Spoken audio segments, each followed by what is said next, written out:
Političari iz vladajućih partija u posljednje vrijeme sve više izjavljuju da opozicija u Srbiji ne postoji, jer partije koje nisu na vlasti ne mogu svojim kadrovskim rješenjima da im pariraju. Šef poslaničke grupe Srpske napredne stranke Zoran Babić vidi da je opozicija u takvoj poziciji zato što nema potrebu za dijalogom zbog samozaljubljenosti, žalom za prošlim vremenima i mržnje prema političkim neistomišljenicima. Neće biti manje vredni ukoliko razgovaraju, kao što ni za sebe, kao što sebe ne smatra manje vrednim ukoliko razgovaram sa kolegama koji u ovom trenutku ne podržavaju vladu Srbije. Suprotan stav iznosi portparolka Demokratske stranke Aleksandra Jerkov, po kojem vladajuća stranka ne dozvoljava opoziciji pokretanje bilo kakvog razgovora, zamenjujući ga sa represijom prepunom nasilja i etiketiranja. Jerkov navodi i da je ovo najmanja opozicija u Skupštini u posljednjih deceniju i po. Ja ne znam kako mi možemo voditi dijalog sa najvećom strankom koja svakoga dana izdaje saopštenje da ste vi sramota Srbije, i to nije sad nešto što ja parafraziram, ja zaista citiram šta piše u saopštenjima Srpske napredne stranke.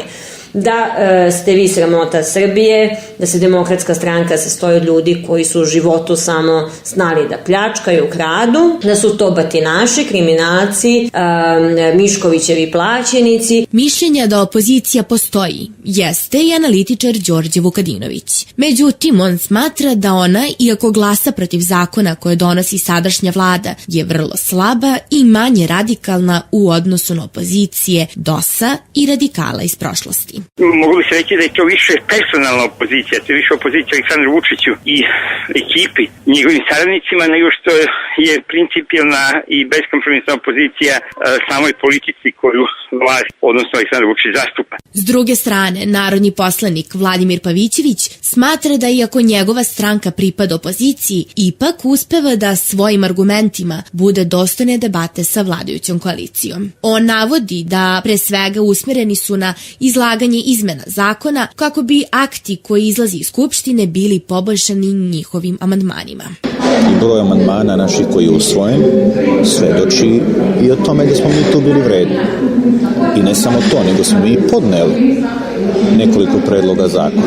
Naprimjer, Nova stranka je podnela predlog zakona o dopunama zakona o visokom obrazovanju, što je bila reakcija na jedan veliki problem u našem društvu, problem plagijata. Da opozicija ne predstavlja nikakvu konkurenciju sadašnjoj vlasti, mišljenje je član Socijalističke partije Srbije, Branko Ružić. Na iznenađenje mnogih, Ružić je prošle nedelje uvršten na nedeljnikovu listu opozicionara. Na pitanje šta misli, zbog čega je to tako, Ružić odgovara da je razlog upravo nedostatak opozicije. Ja sam naravno deo vladajuće koalicije, a to samo može da bude dokaz da postoji deficit prave opozicije u Srbiji, verovatno, pa zbog toga izmišljaju neke opozicionare unutar vlasti. Demokratska stranka je kao najveća opoziciona stranka po ugledu na partije iz Velike Britanije predstavila svoj program vlade u senci.